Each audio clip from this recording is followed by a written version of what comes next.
try to protect yourself. Best I can say. And the other thing is, there Yeah, it is, is, by the way, it's probably fraud. Oh, I'm sure it is. It wouldn't surprise me because it's just a matter of time. She worked in the same institution as I did. and I don't work there, I mean, I haven't worked there in a year because I'm not real close to that. And there is a payer class called Amish Yes, that And is we billed discount differently. them. They are billed differently. They are billed differently. Reading, Reading does it, Reading Lancaster General does it, Lock Haven does it. They I all mean, use they are billed differently than anybody no else. problem. In It's a Reading's payer case, class. in Reading's case, they're probably counting on the fact that nobody's going to mess with them because they're the big one in town. Well, St. Joe's too. Yeah. Yeah, but St. Jude's is little compared to Yeah, them. they're You little. know what I'm saying? That But they are paid differently. Now the Amish Capital do is have not going to mess catastrophic with Reading insurance. Hospital. See, the Amish have catastrophic insurance now. There, a lot of them are paying into like the Beachy Amish and not the real older Amish because they're still paying for service. But some of the newer orders, But they're paying a discount? You're getting a discount? they're getting a discount. Yeah, Dangerous. You got traumas coming in there that have no insurance and they're paying. You're not doing it, so you're okay on that. You're okay. The Yeah, we're not hospital, doing it, but the hospital. you personally are okay. Right, but you ask them what you look up what their insurance is because you're looking when they go home from getting their stents. Yeah. Yeah. You know, because now they've gotten, $50,000 worth of cardiac work done, and you're gonna send them home on $4 list, besides their Plavix or Epic. And their payer class is Amish. The hospital's hanging out. Yeah. Yeah, I know many people might know this, but I don't know how a member will help me, like, every time my husband says, when there's something happens at work, he says, you need to write this down. I've never figured it out, how to write it down, and how that will help me in the future. Time and what happened. Yeah. And in fact, show it. You can introduce Do a it. narrative Right, chart. Everybody's right. name that was Right. involved. Put it on the- Contemporaneously recorded event is admissible. Also, if you show it to him, then somebody else has seen it. Better yet, show it to somebody else. Yeah. Yeah, not your work. I'll show it to you. Also just write down the date, because the diary. Just like a diagram, because somewhere Yes. down the line, somebody's gonna say, what date did that happen? And you're gonna go, I don't know, sometime in September. Yep. You need to have the date, the time, the information. Who all was who involved? all For was 30 years, involved, I've what kept the exactly daily log. happened. Everything. Really? Yeah. And I was gonna say, so you could get it from the partner. No, I've not done that. Look back at it. This is so hard. I had a bad situation, I was being Wow. Listen, I had a bad situation with a surgeon that I know where, it was actually a female surgeon, she was cool. And I had to keep alive, and I was paid out, because I don't think I would have been able to deal with all that by the time off. And it just was day, with the harassment, Yep. Same stuff. If you get harassed, yeah.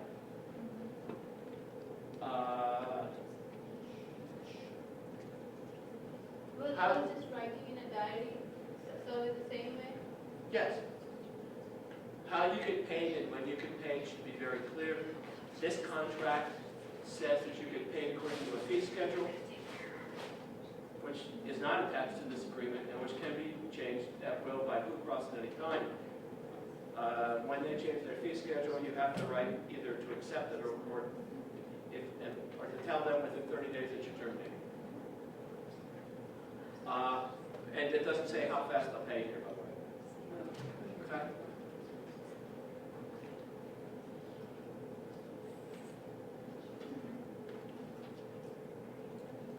If you're not getting paid promptly, check to see if your state has a prompt pay statute. Very often they do. And very often the insurer can get fined if they're not paying you promptly, and you may actually get interest if they're not paying you promptly. Default, what's a default?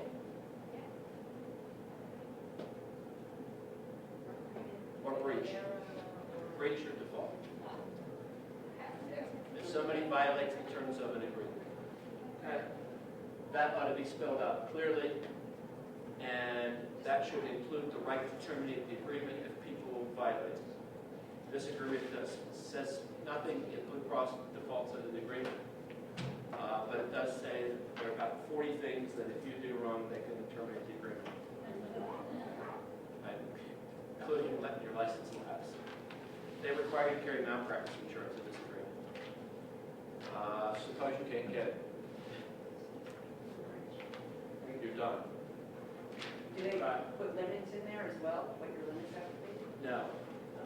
They get to specify what they want from time to time. Termination can be fairly complex. Some of the contracts that I've seen, and I think this one may even do it, requires you in normal circumstances to give 60 to 90 days termination notice. Some of these contracts require you to continue to provide service, continuing service to Blue Cross patients after you terminate for the amount specified here in the fee schedule. So if you terminate the Blue Cross agreement because they're not paying you enough, they can make you continue to see their patients for the lower amounts.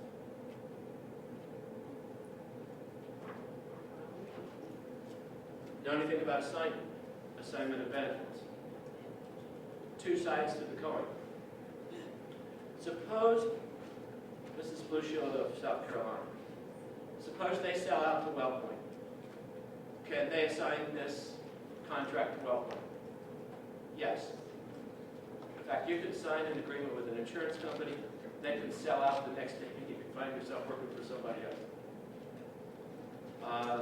The flip side, what about, suppose you're not in Blue Cross network or some insurance company's network, you see a patient, can you bill their insurance company?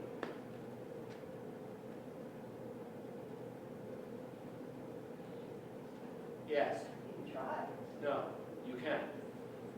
They can assign, your patients can assign their right to receive payment from the insurance company to you. It's called an assignment of benefits, in which case you can bill the insurance company directly.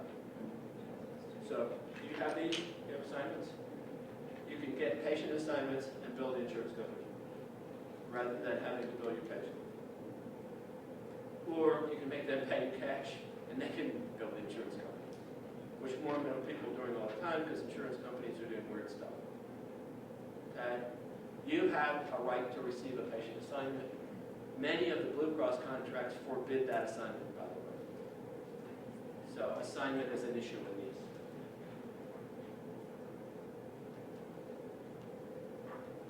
Disputes. If there's a disagreement about what's happening under the contract, in general, in most contracts in the past and in most settings, the court decides the dispute. In recent years, insurance companies have been requiring two things if there's a dispute. One is they set up an internal dispute resolution mechanism. You ever had any? You ever done that? Appeal, denial? Okay. The problem is they're one-sided convoluted and you almost never win them. And they also specify that you've got to take disputes to arbitration. And the problem with arbitration is it's mostly damning. Usually the arbitrator split the difference, saying you end up losing half of your reimbursement if you have to go to arbitration. So take a look at what they have for dispute resolution. It actually may make a difference. I have known providers that have decided not to contract with an insurance company because they didn't like their arbitration programs.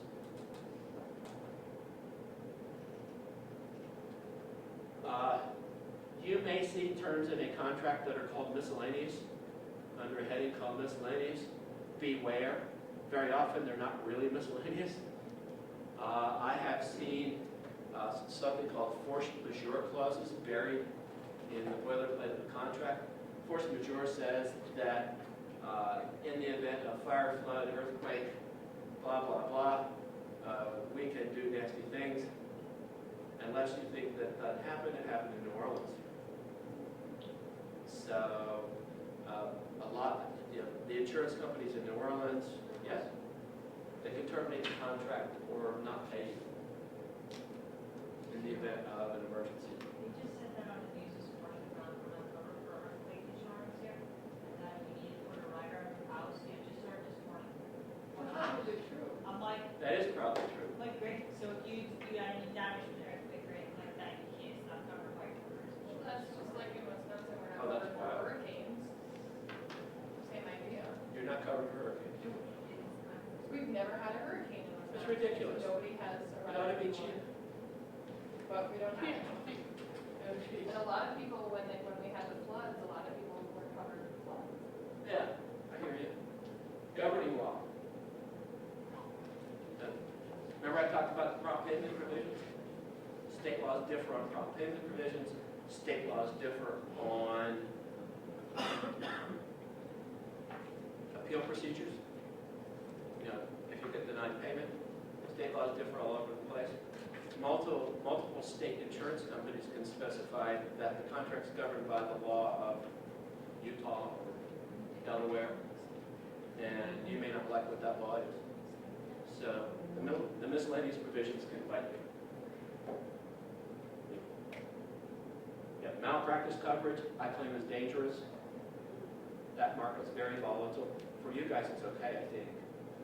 There may come a day. Employment contracts. Called the personal service contracts. The first thing you want to focus on when you get an employment contract is what are the duties? What are your duties? Read those very carefully. Other major parts, payment, benefits, term and termination, what happens on termination, and how you deal with disputes. So, another concept. Are you an employee or an independent contractor? This agreement says you're an independent contractor. What's the difference between an employee and an independent contractor? Taxes that you pay? Absolutely. Is it? Taxes. You pay your own taxes as an independent contractor. And when you're W-2, the employer pays half. That's correct. Yes. Yeah, number 2. Good catch.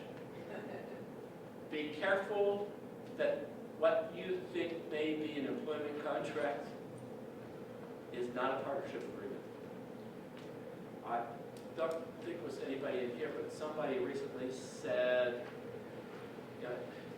I'm terminating my employment agreement and I want to tell all my patients.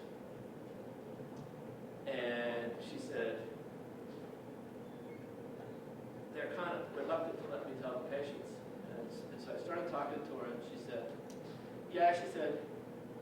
we split the office rent and we split the revenues. That's not an employment agreement. That's a partnership agreement.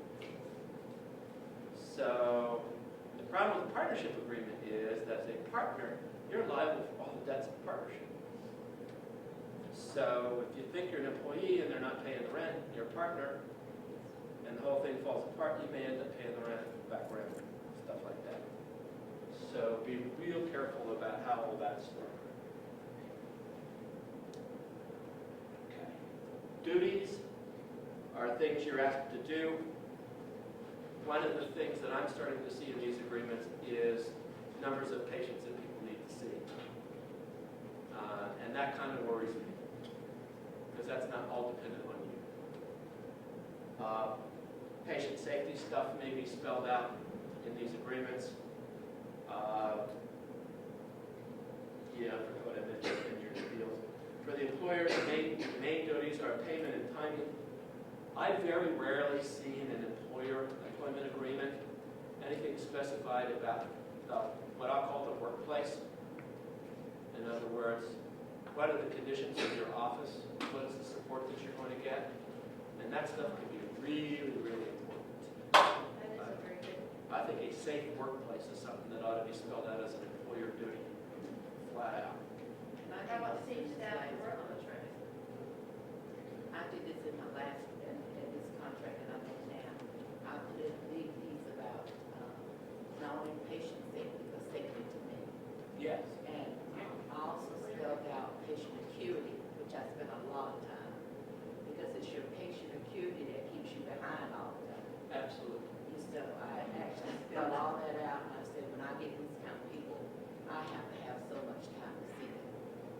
And so there was a lot of back and forth in terms of what did I mean by that. But they know when you have someone that comes in with 4 or 5 comorbidities, First they do. and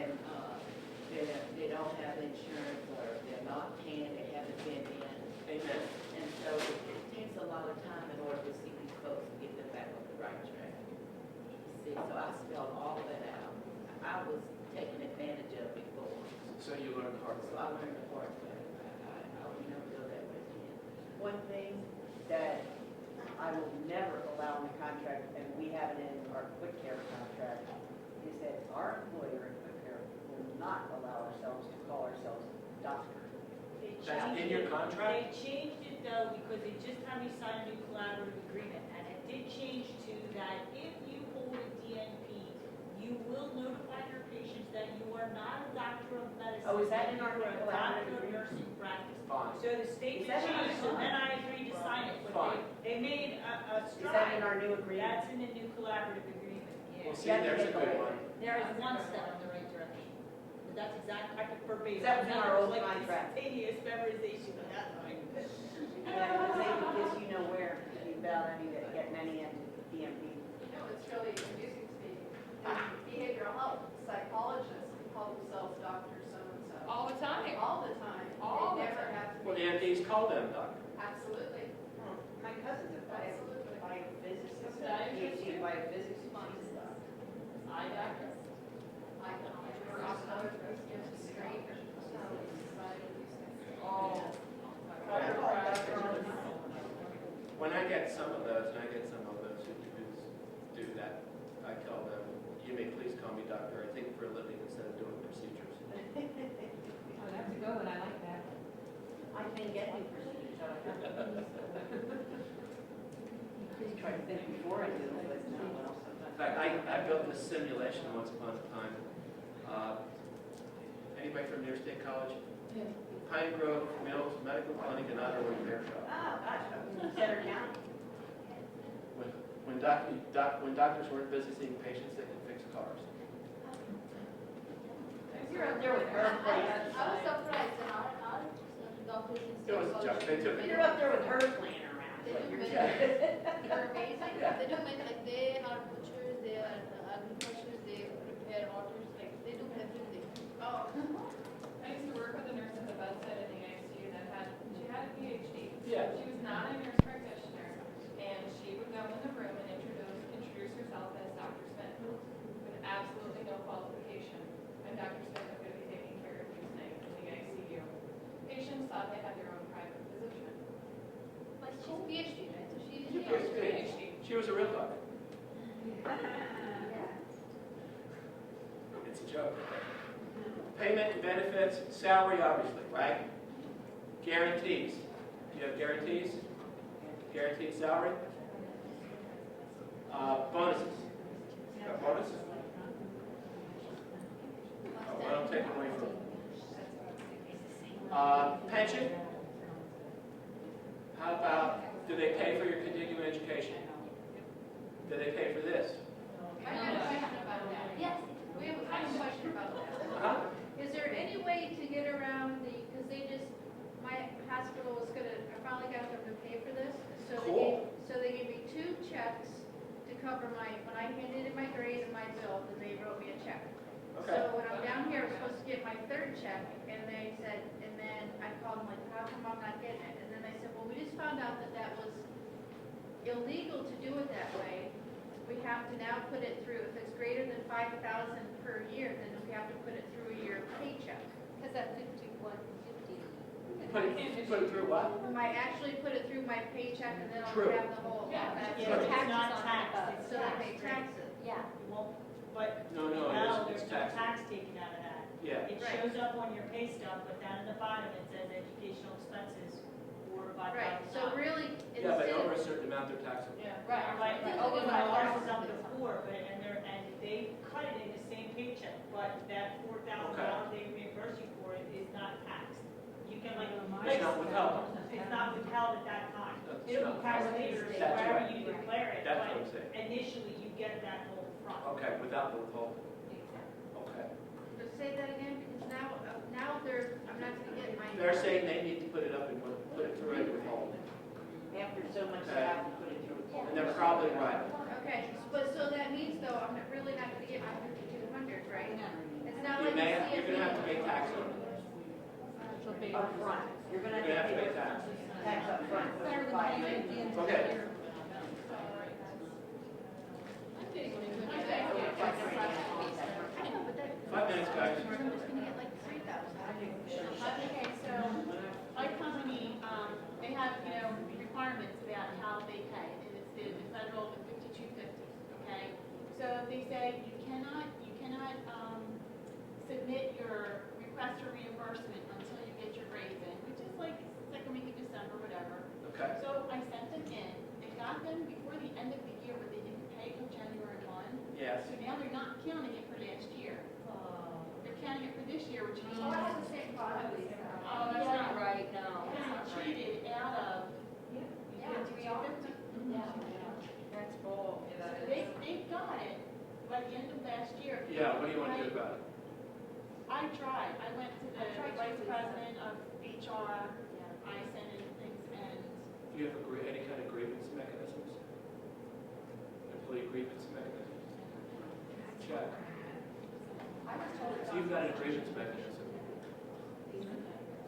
Now, again, look, this stuff's complex. If you want to take them to small claims court, you can probably win.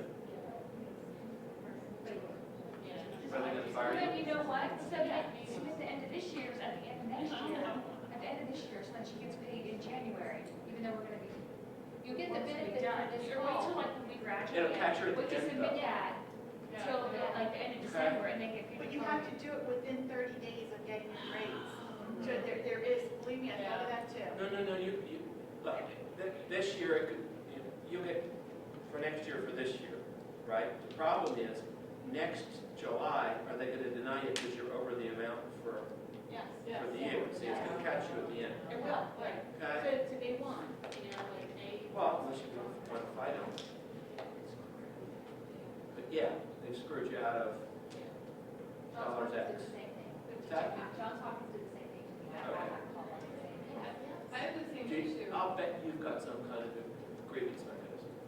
I didn't do it, but I'm sure I do. But I was told the same thing by the association. It's the same way they process it. It falls in the next year, and so it counts as 2011. So you lose your by pinnacle. You use 100. So that seems almost like a tactic, so they're saving money by doing this, so they probably know that we're not Yeah. It is, that is. Because the requirements for the end, they're on the That's grade all. and the. When I started working, they told me I had to submit it by the end of the year. So I tried to submit it at the end of the year, and they said that I haven't been there for 90 days yet, so I have to submit it at the end of the year. Then I got an email, then I heard something through the rumor mill, and I found out it's not yearly, it's by July. So I got screwed Sure, this twice. week. Yeah, I got twice now. So I sent my boss an email and I said, I realized it's past July 1st. I was unaware that we were on a July to July, because when I was hired, they told me it was December. And they said, no, sorry, too bad, there's nothing we can do about it. Can you prove that you asked them in December about it? You know, because it was an oral conversation, not an email. And you wonder why they're unions. Well, I do have a question. My hospital at last, I finished at 6 months, so at this call, they're going to give me reimbursement. And they agreed on paper, I have the sheet, so I'm waiting for my results. Now, after that, there came a thing, notion that the DNP program is not going to be funded. Yes, and so I do have this letter, will that help me or? Yes. It will help. Push it. Okay. Tired? Yeah, I'm gonna be our personal claims lawyer. I'll do what I can. You're allowed